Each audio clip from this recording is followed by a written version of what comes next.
শুভ সকাল আমার প্রিয় বন্ধুরা, তোমরা যে যেখানেই আছো সকলেই সুস্থ আছো, ভালো আছো।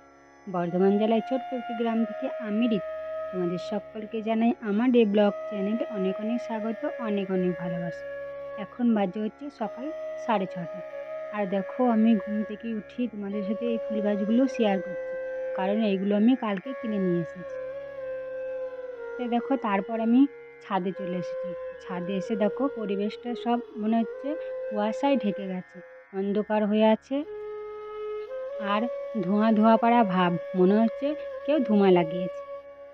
কারণ এখন তো শীতকালের দিন, তার জন্য সকালবেলা আকাশটা এরকমই লাগে। আর দেখো এদিকে গাছগুলো হচ্ছে সবুজ সবুজ পাতা লাগছে। আর সবুজ সবুজ পাতা নয়, হলুদ হলুদ পাতা লাগছে। আর এই গাছগুলো হচ্ছে আমি 4-5 দিন হলো কিনে নিয়ে এসেছি। তো সেইগুলো তোমাদের সাথে শেয়ার করা হয়নি, কারণ আমাদের বাড়িতে কিছু অসুবিধা ছিল। আর হচ্ছে আমার ফোনটা খারাপ হয়ে গিয়েছিল বলে আমি ভিডিও করতে পারিনি, তার জন্যই তোমাদের সাথে কিছু শেয়ার করতে পারিনি। তা দেখো আমি ছাদ থেকে চলে এসেছি, তারপরে বাড়িতে যা বাসি কাজ আছে সেই কাজগুলো সব করে নিয়েছি সকাল সকাল। তারপরে তোমাদের সামনে প্রথমে যেই ফুল গাছগুলো আমি দেখালাম, তা সেইগুলোই আজকে আমি বালতিতে বসাবো। তো এগুলো নিয়ে এসেছি কালকে, আমাদের বাজারে বসেছিল, ওখানে বিক্রি করছিল, তাই আমি নিয়ে এসেছি। এই দুটো আছে জবা ফুল আর একটা গোলাপ। আর এই বালতিগুলোতে ফেটে গেছে, মানে জল নিয়ে যাওয়া হয় না, ফেটে গেছে, জল পড়ে, তার জন্য এই বালতিগুলোতে বসিয়ে দিচ্ছি। কারণ যে ফুল গাছ লাগানোর যে টবগুলো পাওয়া যায় ওইগুলো কেনা হয়নি, তো এখন এইগুলোই লাগিয়ে দিচ্ছি।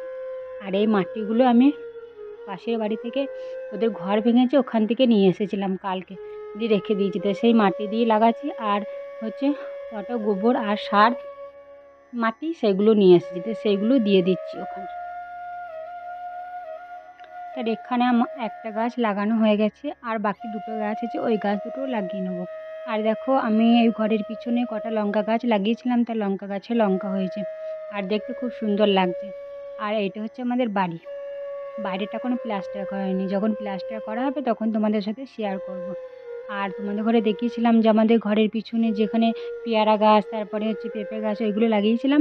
তো ওইগুলো অনেক দিন আগেই ছাগলে খেয়ে নিয়েছে, ভালো হয়নি। আর কটা বেগুন গাছ লাগিয়েছি আর লঙ্কা গাছ। ফুল গাছগুলো লাগালাম কারণ পুজো দেওয়ার সময় ফুল পাওয়া যায় না, লোকের বাড়িতে যেতে হয় যে ফুল আনতে। আবার সবাই কেউ কেউ দেয়, আবার কেউ দিতেও চায় না, বলে যে আমাদের এই ফুল জল দেওয়ার জন্য ফুল নেই, তো তোমাদের ঘরে দেবো। তার জন্য আমি বাজারে বিক্রি হচ্ছিলো বলে এই 3টে গাছ কিনে নিয়েছি, মানে এখনও অনেকগুলো গাছ কিনে নিয়েছি, ছাদে লাগিয়েছি। তো সেইগুলো তোমাদের সাথে শেয়ার করা হয়নি। আর এই গাছ দুটো লাগাবো নিচেতে আমাদের উঠোনে হচ্ছে মাটি নেই, লাগালে বালতিতে নাহলে বস্তাতে দিতে হবে, তারপর লাগাতে হবে। তার জন্যই ছাদে নিয়ে রেখে দেবো। তা দেখো গাছগুলো লাগানো হয়ে গেছে, তারপরে আমি একটা একটা করে ছাদে নিয়ে যাব। আর বালতিতে মাটি ভরেছি, তো তার জন্য খুব ভারী হয়েছে, নিয়ে যাচ্ছে না, তার জন্য হাতের ওপরে তুলে নিলাম। তো একটা রেখে এসেছি ছাদে, আর দুটো নিয়ে যাব, আর একসাথেই দুটো নিয়ে যাব। তো দেখো তারপরে আমি বালতি দুটো একসাথেই নিয়ে এসেছি, প্রচুর ভারী, দুটো বালতি আনতে না খুব কষ্ট হচ্ছিল। কিন্তু কি করবো, একটা একটা করে নিলে অনেকটা টাইমটা লস হবে, তার জন্য আমি একসাথেই দুটো বালতি নিয়ে এসেছি।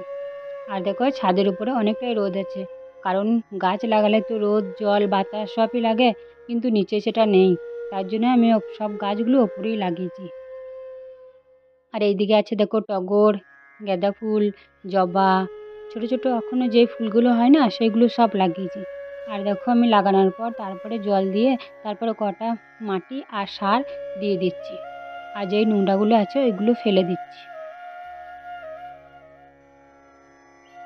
তা আমার মতো কে কে ছাদে গাছ লাগিয়েছো অবশ্যই কমেন্টে জানিও। আর আমার তো খুব ভালো লাগে গাছ লাগাতে, বিশেষ করে ফুল গাছ। আমাদের যদি বাড়িতে মাটি থাকতো, কি বাড়িটা একটু বড় হতো, তাহলে আমি অনেক অনেক ফুল গাছ লাগাতাম। তারপরে দেখো ফুল গাছগুলো জল দিয়ে দিচ্ছি, যেগুলো আগে লাগিয়েছিলাম তো সেইগুলো জল দিয়ে দিচ্ছি। আর এইগুলোতে ফুল ধরেছিল, কিন্তু জানি না কিসে ফুলগুলো সব খেয়ে নিচ্ছে, বুঝতেই পারছি না যে কে তুলছে আর কি করে কি হচ্ছে। একটা গোলাপ ধরেছিল, কিন্তু গোলাপটাও খেয়ে নিয়েছে।